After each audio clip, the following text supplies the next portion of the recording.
누구든지 한 번쯤은 들어본 이름 김정남. 하지만 그가 어떻게 죽었는지, 왜 죽어야 했는지 정확히 알고 있는 사람은 많지 않죠. 2017년 2월 13일 말레이시아 쿠알라룸푸르 국제공항에서 벌어진 이 암살 사건은 마치 영화 같은 치밀함과 잔혹함을 동시에 보여준 현대사의 충격적인 사건이었습니다. 더욱 놀라운 것은 실행범이 전문 요원이 아닌 꿈을 품은 평범한 여성들이었다는 사실이에요. 이제 이 믿기 힘든 이야기의 전모를 차근차근 파헤쳐 보겠습니다. 김정남이라는 인물을 이해하려면 먼저 그의 성장 배경부터 살펴봐야 해요. 북한 2대 최고 지도자 김정일의 장남으로 태어난 그는 태생부터 특별한 운명을 타고났습니다. 하지만 그에게 주어진 특별함은 축복이 아닌 저주였을지도 모르죠. 어린 시절부터 김정남은 북한의 폐쇄적인 사회에 적응하지 못했어요. 해외 유학을 통해 바깥 세상을 경험한 그는 점차 북한 체제에 대해 의문을 품기 시작했습니다. 자유로운 사고방식을 가진 그에게 평양의 감시와 통제는 숨막히는 감옥과 같았거든요. 특히 주목할 점은 김정남의 성격입니다. 한 언론과의 인터뷰에서 그는 자신을 정치에는 전혀 관심이 없고 파티를 좋아하는 사교적인 성격이라고 표현했어요. 이는 권력 승계를 위해 치열하게 경쟁해야 하는 북한 왕조의 후계자로서는 매우 이례적인 모습이었죠. 김정남이 북한을 등지고 해외 생활을 시작한 것은 단순한 개인적 선택이 아니었습니다. 그 배경에는 복잡한 권력 구도가 숨어 있었거든요. 당시 김정일의 매제인 장성택은 김정남을 적극 지지하고 있었고, 이는 김정남에게 어느 정도의 보호막 역할을 해주었어요. 하지만 이러한 보호막도 영원하지 않았습니다. 2008년 김정일이 뇌졸중으로 쓰러지면서 북한 내부의 권력 구도는 급격히 변화하기 시작했어요. 후계자 문제가 본격적으로 대두되면서 김정남의 입지는 점점 위험해졌죠.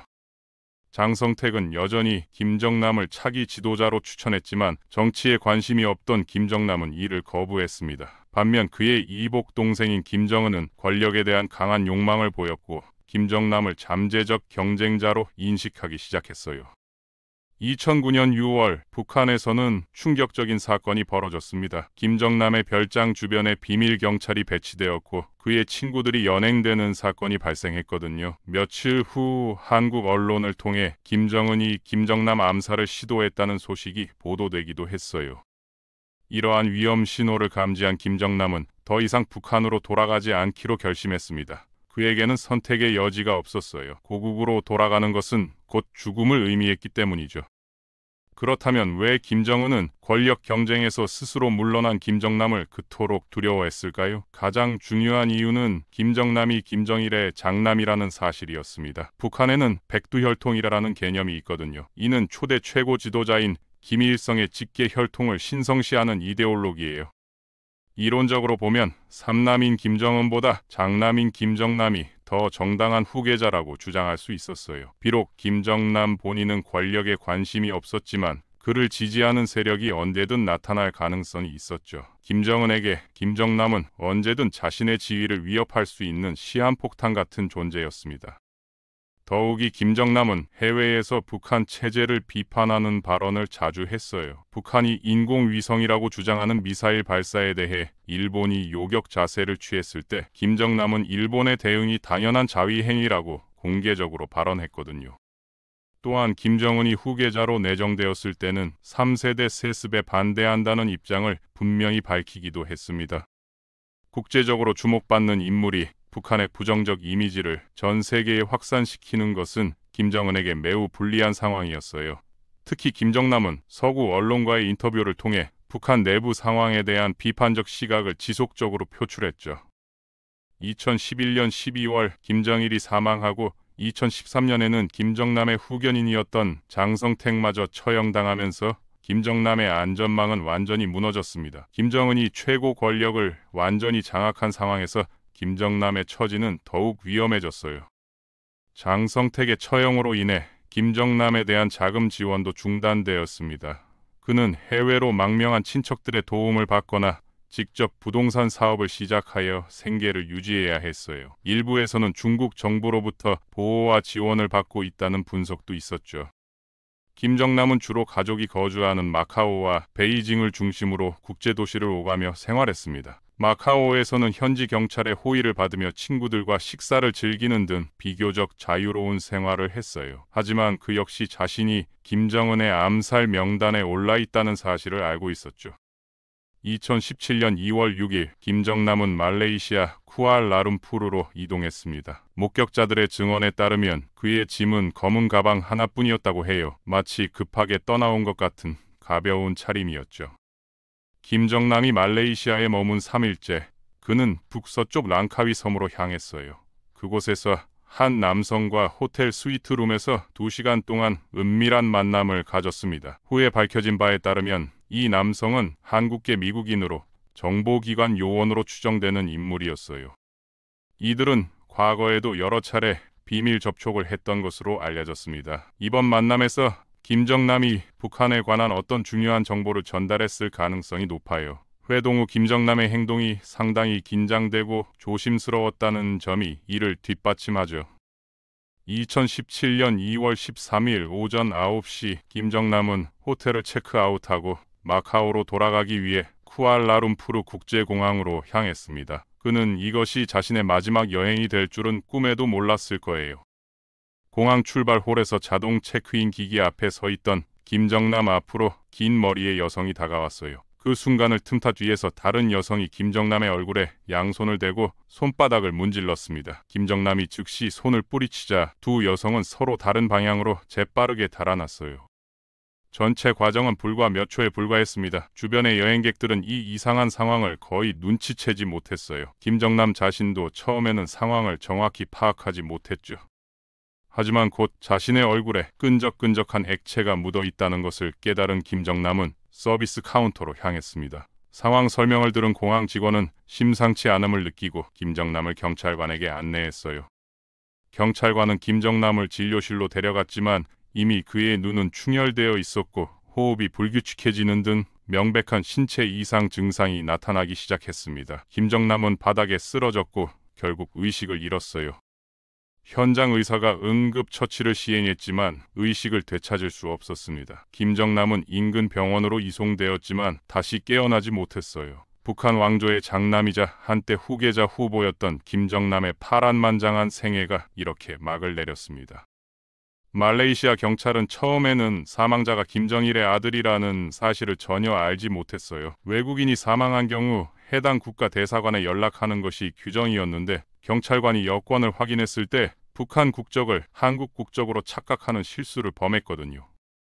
더욱이 여권에는 가명이 사용되어 있었기 때문에 경찰은 잘못된 정보를 한국 대사관에 전달했습니다. 하지만 이를 접한 한국 측은 사망자의 정체가 김정남임을 즉시 파악했어요. 만약 말레이시아 경찰에 이런 실수가 없었다면 김정남의 시신은 북한으로 인도되어 암살 사건이 은폐되었을 가능성도 있었죠.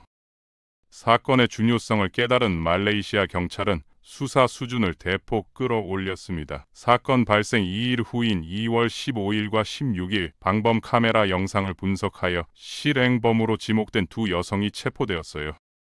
첫 번째 실행범은 26세의 베트남 여성 도안 티 후옹이었습니다. 두 번째는 25세의 인도네시아 여성 시티 아이샤였어요. 놀랍게도 이들은 훈련받은 북한 공작원이 아니라 북한과는 아무런 연관이 없는 평범한 여성들이었습니다. 도안티 후옹은 베트남 시골의 가난한 농가에서 5 형제 중 막내로 태어났어요. 가족의 월 소득은 약 $200 정도로 결코 넉넉하지 않았죠. 그녀는 나이트클럽에서 일하면서 하노이 대학교에서 회계학을 공부하는 성실한 학생이었습니다. 연예인을 꿈꿨던 그녀는 여러 오디션 프로그램에 참가했지만 좋은 결과를 얻지 못했어요. 경제적으로도 항상 어려움을 겪고 있던 상황에서 한 남성으로부터 일자리 제안을 받게 됩니다. 자신을 미스터 Y라고 소개한 이 남성은 한국의 촬영회사 관계자라고 주장하며 후옹에게 예능 프로그램 출연을 제안했어요. 프로그램 내용은 통행인에게 액체를 뿌리는 몰래카메라 형식이었죠. 당시 동남아시아에서는 이런 유형의 과격한 몰래카메라 프로그램이 인기를 끌고 있었습니다. 통행인에게 밀가루를 뿌리거나 우유를 부은 후 도망가는 등의 내용이 실제로 방송되고 있었거든요. 미스터 Y는 후옹에게 17개월치 월세에 해당하는 상당한 보수를 제시했어요. 깔끔하고 진지해 보이는 미스터 Y에게 좋은 인상을 받은 후옹은 별다른 의심 없이 제안을 받아들였습니다. 2016년부터 베트남에서 촬영이 시작되었고 후옹은 다양한 장소에서 몰래 카메라 촬영에 참여했습니다. 미스터 Y는 후옹의 동기부여를 위해 노래방에 데려가거나 용돈을 주는 등 당근을 제공하는 한편 보스라고 하는 남성을 데려와 엄격하게 지도하게 하는 등 채찍도 적절히 사용했어요. 말레이시아 경찰은 이 두 사람이 후옹을 실행범으로 훈련시킬 임무를 맡은 북한 공작원이라고 판단했습니다. 처음에는 모르는 통행인에게 다가가는 것을 주저하던 후옹은 점차 훈련을 통해 당당하게 통행인에게 장난을 칠 수 있을 정도로 성장했어요. 사건 9일 전 후옹은 말레이시아로 이동하여 쿠알라룸푸르 국제공항에서 촬영을 시작했습니다. 그녀는 미스터 Y의 지시에 따라 베이비 크림을 통행인의 뒤에서 얼굴에 바르는 연습을 반복했어요. 같은 시간, 같은 장소에서 상대만 바꿔가며 여러 번 리허설을 진행했죠. 어느 정도 연습이 끝나자 미스터 Y는 후옹에게 이번은 중요한 촬영입니다. 2월 13일 공항으로 향한 후옹은 약속 장소인 출발홀에서 미스터 Y와 만나 촬영에 대한 세부 지시를 받았습니다. 이번 촬영의 대상은 쇼의 배우라고 설명받았어요. 하지만 출발홀에 나타난 것은 배우가 아닌 김정남이었습니다. 그의 출연을 확인한 두 사람은 곧바로 장난을 준비했어요. 항상 베이비 크림을 발랐던 것과 달리 이번에 후온의 손에 발라진 것은 황색을 띠는 끈적끈적한 액체였습니다. 물론 미스터 Y는 이에 대해 아무런 설명도 하지 않았어요. 하지만 후에 수사 결과 이 액체의 정체가 VX 신경작용제인 것으로 밝혀졌습니다. 살인가스보다 수백 배 강한 독성을 가진 이 화학물질은 나치 시대 독일에서 개발된 극도로 위험한 화학무기였어요. 후옹은 장갑도 끼지 않고 맨손으로 VX에 접촉했지만 범행 후 화장실에서 철저히 손을 씻었기 때문에 중독 증상이 나타나지 않았습니다. 맹독성 액체를 손에 묻힌 후옹은 연습했던 대로 김정남의 얼굴에 VX를 발라낸 후 손을 씻고 재빠르게 공항을 떠났어요. 공항에서의 촬영은 이틀 더 예정되어 있었기 때문에 후옹은 인근 호텔에서 대기하고 있었습니다. 하지만 곧 미스터 Y와의 연락이 완전히 끊어졌어요. 출연료도 받지 못한 상태에서 그를 찾아 나섰지만 공항에는 이미 경계 태세가 깔려 있었고 결국 경찰에 연행되었죠. 전혀 상황을 파악하지 못한 후옹은 경찰의 얼굴 사진 촬영에도 미소로 응했으며 체포된 후에도 살인 혐의를 부인했습니다. 또 다른 실행범인 시티 아이샤는 인도네시아의 작은 마을에서 세 형제 중 막내로 태어났어요. 그녀의 가정도 후옹과 마찬가지로 가난했기 때문에 아이샤는 진학을 포기하고 자카르타에서 가정부로 일을 시작했습니다.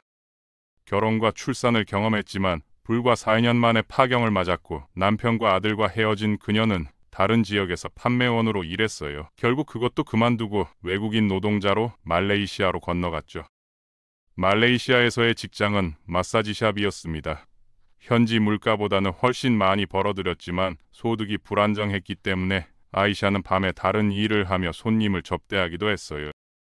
그러던 어느 날 택시기사로부터 일자리 이야기를 들었습니다. 일본에서 방송하는 몰래카메라 프로그램에 출연할 여배우를 찾고 있다는 것이었어요. 제임스라고 자칭하는 촬영회사 관계자를 소개받은 아이샤는 높은 보수에 눈이 돌아 촬영 참가를 결정했죠.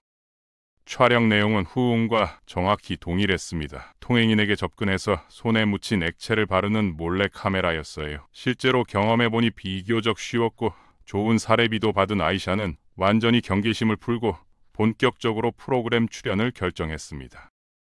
촬영 시에는 아이샤의 스마트폰으로 제임스의 메시지가 전송되었어요. 촬영 장소는 모두 김정남이 들르는 곳이었고 후에 밝혀진 바에 따르면 북한 공작원으로 추정되는 제임스가 김정남을 미행하여 찾아낸 장소들이었죠.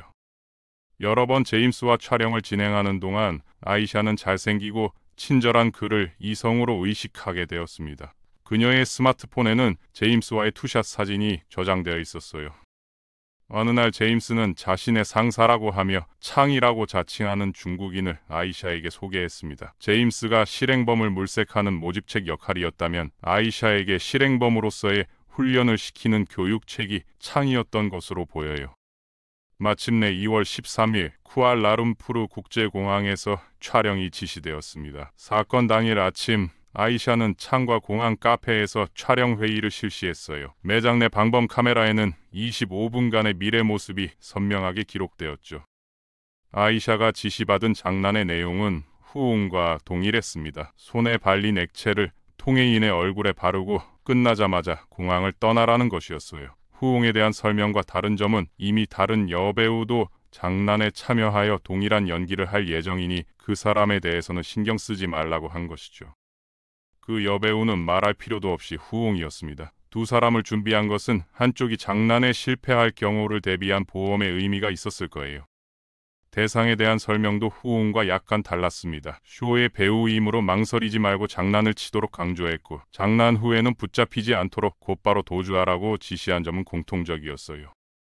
출발 홀을 걷는 김정남을 발견한 아이샤는 맹독성 신경작용제 VX를 손바닥에 묻히고 정면에서 그의 얼굴을 만졌습니다. 놀라서 손을 뿌리친 김정남의 얼굴이 이번에는 뒤에 있던 후웅의 손으로 덮였어요.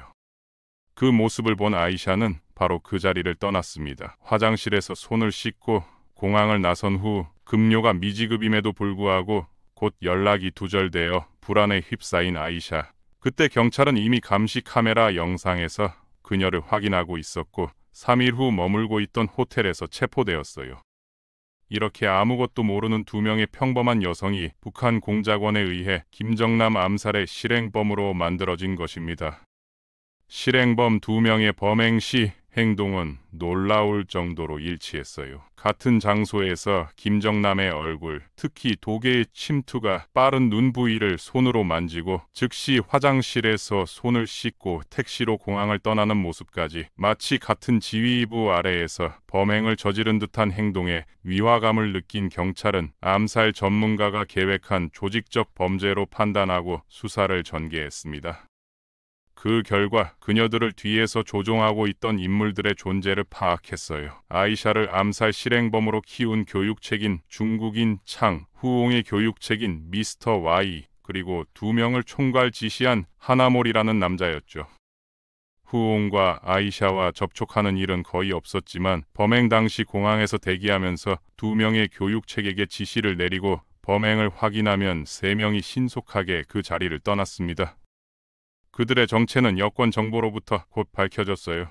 미스터 Y는 북한 외무성에 소속된 인물이었고 창은 국가보위성이라는 스파이와 반정부 세력의 적발을 담당하는 비밀경찰 소속이었죠. 또한 수사 결과 이들 외에 범행 당일 현장에 있던 국가보위성의 또 다른 남자 오정길이라는 인물의 존재도 드러났습니다. 오정길이 총책임자가 되어 교육책인 창과 미스터 Y가 실행범 두 명을 조종하는 구도가 성립되어 있었어요. 말레이시아 경찰은 이들 4명을 북한 공작원으로 체포영장을 청구했지만 경찰이 범인을 확인했을 무렵에는 이미 늦었습니다. 공작원들은 제3국을 경유하여 평양으로 도주한 후였거든요. 사건 관계자로서 아이샤를 실행 역할로 선정한 제임스라는 남자 역시 확인되었지만 그 역시 북한 대사관에 잠입하여 신병 인도를 요구해도 답변을 얻을 수 없는 상황이었어요. 결국 말레이시아 경찰이 체포할 수 있었던 것은 실행범인 후옹과 아이샤 외에 창이 사건 전후에 사용하던 차량의 소유자 리정철뿐이었습니다. 이들은 계획을 전혀 알지 못하고 이용당한 버려진 말들이었고 흑막인 북한 공작원 4명은 재빠르게 안전권으로 도주하여 본국으로 개선했어요. 공작원들, 그 후에 대한 정확한 정보는 없지만 김정은이 4명을 숙청했다는 이야기가 있습니다. 김정일 시대라면 포상과 승진을 약속했겠지만 후계자인 김정은은 사건의 비밀을 아는 자를 모두 제거하는 방침으로 전환했다는 것이죠. 조국을 위해 목숨을 건 임무를 성공시켰음에도 불구하고 숙청되었다면 그들에게도 일말의 동정심이 생기는 것이 사실입니다. 그건 그렇고 이 사건에 대한 북한 국민의 반응은 김정은에게 김정남이라는 형이 있었다는 사실 자체가 처음부터 국민에게 완전히 알려지지 않았기 때문에 암살 사건 등을 알 리가 없어요. 김정남은 북한 국내에서 처음부터 존재하지 않는 것으로 간주되고 있죠. 김정남의 시신은 신원 확인과 방부 처리 등을 마치고 북한으로 인도되었습니다. 말레이시아 정부의 성명에 따르면 시신의 인도 대상은 친족인 김씨 일족이어야 한다고 했어요. 김정남의 장례식이 열렸다는 정보는 확인되지 않았죠. 중요한 것은 사건 관계자로 체포된 후옹과 아이샤, 그리고 이용당한 차량의 소유자 리정철의 처우입니다. 체포될 때까지 김정남의 사망조차 몰랐다며 혐의를 부정했던 이들에게 어떤 판결이 내려졌을까요? 먼저 리정철에 관해서는 불기소 처분이 되어 북한으로 강제 송환되었어요. 하지만 후옹과 아이샤에게는 사건으로부터 보름 후 쿠알라룸푸르 근교 법원에서 기소 절차가 진행되었고 7개월 후에 첫 공판이 열렸습니다. 그녀들은 일관되게 몰래 카메라 프로그램의 촬영이라고 생각했으며 자신들은 속아서 이용당했다고 주장했어요. 하지만 두 사람의 항변을 입증할 검찰 측의 증거가 부족하여 사형 가능성이 높아지고 있었죠. 첫 공판으로부터 약 1년 반 후 피고인 신문에서 아이샤에 대한 살인죄 기소가 갑작스럽게 철회되었습니다. 무죄 판결은 아니지만 즉시 석방된 아이샤는 자신을 둘러싼 언론의 미소로 손을 흔들며 그날 모국인 인도네시아로 돌아갔어요. 보통이라면 있을 수 없는 판단이었지만 이 뒷면에는 인도네시아 정부의 로비가 있었다고 합니다. 당시 인도네시아 대통령 선거가 다가오고 있었고 현 대통령이 재선을 위해 아이샤의 석방을 요구함으로써 국내에서의 지지도를 올리려고 했다는 분석이 있었어요. 말레이시아 법률에서는 판결 전이라면 재판의 어떤 단계에서든 기소를 철회할 수 있도록 되어 있기 때문에 인도네시아의 요구는 순조롭게 받아들여졌죠. 이 흐름을 받아 후옹의 모국인 베트남 정부도 인도네시아와 마찬가지로 로비 활동을 강화했습니다. 그 결과 아이샤 석방 3주 후 후옹의 죄명이 살인죄에서 위험한 방법으로 상해를 입힌 죄로 완화되었어요.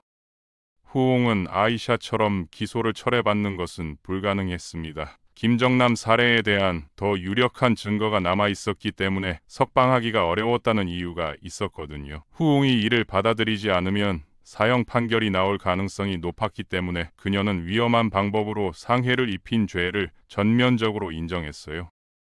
결국 후옹에게 내려진 형벌은 금고 3년 4개월이었지만 말레이시아에서는 기본적으로 모범 태도의 수감자라면 형기가 3분의 2로 단축되고 더욱이 체포 후 구류 기간도 공제되기 때문에 후옹의 복역 기간은 불과 1개월 정도로 제한되어 사실상 즉시 석방과 같은 형태로 판결이 내려졌습니다.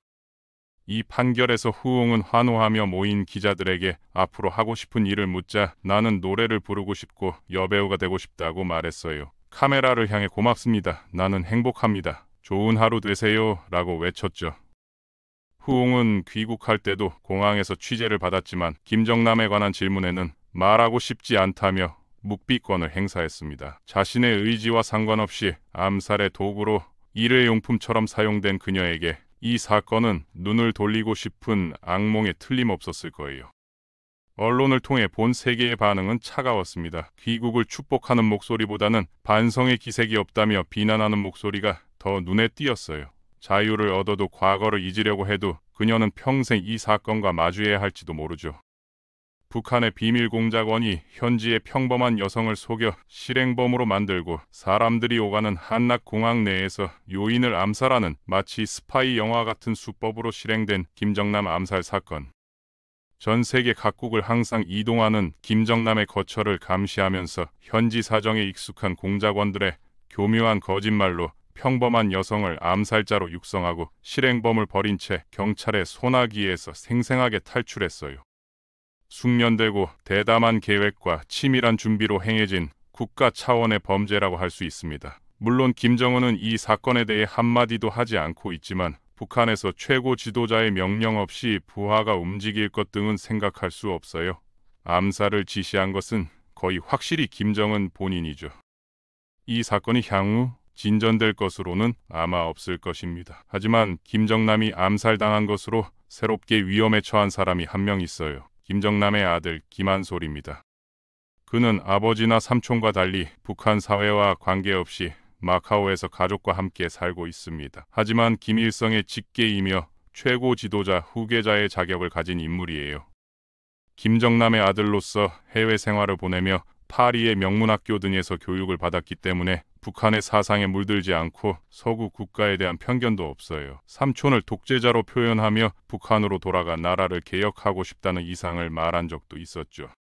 그런 그는 아버지가 암살당한 지 얼마 후 유튜브에 약 40초의 동영상을 게시했습니다. 흰 벽을 배경으로 검은 옷을 입고 화면 앞에 앉아 여권을 보여주며 자신의 신원을 증명하고 현재 어머니와 여동생과 함께 있으며 상황이 좋아지기를 바란다는 메시지를 남겼어요.